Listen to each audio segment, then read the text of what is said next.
समस्त श्रोता बंधु को मोर हार्दिक अभिनंदन। बंधु आमे मंगल चलन विषय रे जो आलोचना करुचे तार द्वितीय भाग काली आम आलोचना करथिले मंगलंकर अंतरंग मित्र बृहस्पति। जदि मंगल बृहस्पति साथी थांती बा बृहस्पति दृष्टि थांती तेबे से निश्चय मंगल करेंगे। मंगल जो घर थांती से घर विकास करती। मंगल सब मंगल लग्न चतुर्थ सप्तम और दशम रे मंगल थिले से घरर लग्न बोलते देह से देहर दायित्व नियंती माने आखि आउ कान ये दुईटी उपांग को से सहयोग करती। माने आमे देखी खुशी हो शुणी खुशी हो देह सुस्थ रहिबो रोग हब से किछि न। सप्तम रे यदि मंगल थिबे ताहले स्वामी बा स्त्रींकर मंगल हेबो आउ ससुर हर मंगल हेउची बोली ये खबर कान बाजिब। चतुर्थ मंगल थिले आमे चरित्रवान सुखी आम माँ माने बो मदर से टिके सुस्था सबला शांति ये सबू तापाई मिलिबो। बंधु माने मध्य सुखरे रहिबे ए खबर कान बाजिब। जदि 10 अवर थिबे ताहले आमर कर्म क्षेत्र मध्य सुखमय हब। आमे जो कर्म करिबा से कर्म रे भी मंगल मंगल मंगल हेब। आ विशेष करी से यदि नवमाधिपति हुए दशम थे बा दशमाधिपति हुए नवम थे ताहले आमको जमी बाड़ी घर द्वार बहुत मिल आम से विशेष लाभवान हवा।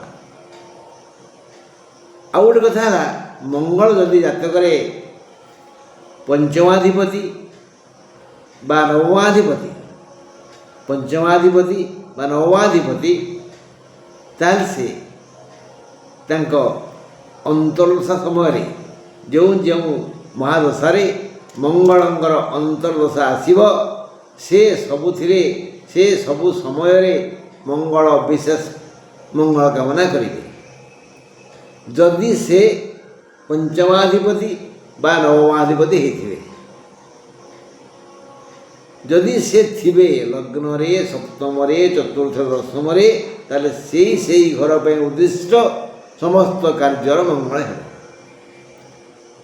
से यदि थिबे मुख्यतः मीन धनु बिछा मेष कर्कट और सिंह रे ताले निश्चित से घर मंगल करेंगे। मंगल का दृष्टि भल नुह तांका दृष्टि जोठी पड़ो से घर विकास हो पारबनी। से जोठी थांती से स्थान चतुर्थ सप्तम अष्टम को देखती हेले मंगलंकर शत्रु किए? मंगलंकर परम शत्रु शनि। मंगलंकर भयंकर शत्रु हूँ राहु। जदि मंगलंक सहित शनि थांती मंगलंक सहित राहु थांती ताहले से व्यक्तिर जीवन रे सब प्रकार सुख दुख रे परिणत हुए। सबु आयोजन पानी फाटी जाए। समस्त समस्या चारिपटे घूरी बुले। सुतरां ये समय आमे केवल हनुमानंकर शरणापन्न हवा। संकट कट मिटे सब पीरा जो सुमरे हनुमत बलबीरा। सुतरां यही संकट मोचन हनुमान शरणापन्न हेले से ही ये दुख रू अवश्य रक्षा करिवे। हेले आम भल काम करिया पड़िबो ना। भल काम कले सिना भगवान शुणिबे।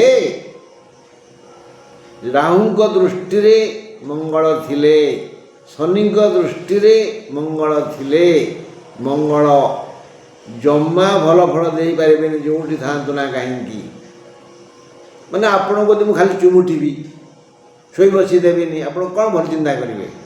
ତେଣୁ ମଙ୍ଗଳଙ୍କୁ ଅସ୍ତବ୍ୟସ୍ତ କରନ୍ତି ଶନି ଆଉ ରାହୁ। ମଙ୍ଗଳ ଯଦି ନାରୀ ଜାତକରେ ଲଗ୍ନ ଚତୁର୍ଥ ସପ୍ତମ ଅଷ୍ଟମ ଓ ଦ୍ୱାଦଶରେ ଥାନ୍ତି, ମଙ୍ଗଳ ଯଦି ନାରୀ ଜାତକରେ ଲଗ୍ନ ଚତୁର୍ଥ ସପ୍ତମ ଅଷ୍ଟମ ବା ଦ୍ୱାଦଶରେ ଥାନ୍ତି ତେବେ ତାଙ୍କୁ ମଙ୍ଗୁଳି କନ୍ୟା କୁହାଯାଏ। ଏଟା ସେମାନଙ୍କ ଚରିତ୍ର ପାଇଁ, ଭବିଷ୍ୟତ ପାଇଁ, ସ୍ୱାସ୍ଥ୍ୟ ପାଇଁ ଆଦୌ ଶୁଭଙ୍କର ନୁହେଁ। ରକ୍ତଗତ ସମସ୍ୟାରେ ସେ ପ୍ରପୀଡ଼ିତ ହେବେ। ଯାବତୀୟ ରକ୍ତଗତ ରୋଗ ଦେଖାଦେବ ଏବଂ ଦାମ୍ପତ୍ୟ ଝଡ଼ ନିଶ୍ଚୟ ଉଠିବ। ଆଉ ଭବିଷ୍ୟତରେ ସେ ଏକୁଟିଆ ହେଇଯିବେ। ତେଣୁ ଏହି ମଙ୍ଗଳ ଦୋଷର ପ୍ରତିକାର ପାଇଁ ବହୁବିଧ ଉପାୟ କରାଯାଇଛି। ଯଦି ଏହି ମଙ୍ଗଳ ଉପରେ ବୃହସ୍ପତିଙ୍କ ଦୃଷ୍ଟି ଥାଏ ଦୋଷ କିଛି କମିଯାଏ। ଯଦି ଚନ୍ଦ୍ରର କେନ୍ଦ୍ରରେ ମଙ୍ଗଳ ଥାନ୍ତି ବା ବୃହସ୍ପତିଙ୍କ କେନ୍ଦ୍ରରେ ମଙ୍ଗଳ ଥାନ୍ତି ତାହେଲେ ଏ ଦୋଷ କଟିଯାଏ। ଯଦି ମଙ୍ଗଳ ସହିତ ବୃହସ୍ପତି ଥାନ୍ତି ତାହେଲେ ଏ ଦୋଷ କଟିଯାଏ। ହେଲେ ଶତକଡ଼ା 100 କଟେନି। ଏ କ୍ଷେତ୍ରରେ ସେ ମହିଳା ଅକର୍ମେ କର୍ମଦାତା ମହାମୃତ୍ୟୁଞ୍ଜୟ ଭଗବାନ ଶିବଙ୍କର ଶରଣାପନ୍ନ ହେବା ଉଚିତ। ଶୟନେ ସ୍ୱପନେ ଜାଗରଣେ ଓମ୍ ନମୋ ଶିବାୟ ନମୋ ମୋକାରେ ନମଃ ନୁହଁ କି ଶିବାୟ ନୁହଁ, ଓମ୍ ନମୋ ଶିବାୟ ଏ ମନ୍ତ୍ର ଜପୁଥିଲେ ସେ ହୁଏତ ଦୟା କରିବେ ଯଦି କାୟ ମନ ବାକ୍ୟରେ ଏ ନାରୀ ପବିତ୍ର ଥିବେ, ଭଲ ଚିନ୍ତା କରୁଥିବେ, ଭଲ କାମ କରୁଥିବେ, ତାହେଲେ ଭଗବାନ ଶିବ ଅବଶ୍ୟ ଦୟା କରିବେ। ସେ ବ୍ୟକ୍ତିକୁ ଭଗବାନ ଶିବ ଦୟା କରନ୍ତି ଯେଉଁ ବ୍ୟକ୍ତି ଭଲ ଚିନ୍ତା କରନ୍ତି, ଭଲ କର୍ମ କରନ୍ତି। ଭୁଲ କାମ କରି ଶିବଙ୍କ ଶରଣାପନ୍ନ ହୁଅନ୍ତୁନି, ଜମା ଭଲ ଫଳ ମିଳିବନି। ଷଣ୍ଢ ଭୂଷିବ, ଗୋଡ଼େଇବ, ସର୍ପ ଭୟ ଆସିବ, ସ୍ୱପ୍ନରେ ବି ସାପ ଦେଖିବେ। ଆମେ ମଙ୍ଗଳର ଅଶୁଭତା ବିଷୟରେ ତ ଆଲୋଚନା କଲେ। ଆସନ୍ତାକାଲି ଯଦି ଈଶ୍ୱର ସହାୟ ହୁଅନ୍ତି ତାହେଲେ କେଉଁ ରାଶି ଏ ମଙ୍ଗଳ ଚଳନରେ କି ଫଳ ପାଇବେ ସେ ବିଷୟରେ ଅବଶ୍ୟ ଆଲୋଚନା କରିବା।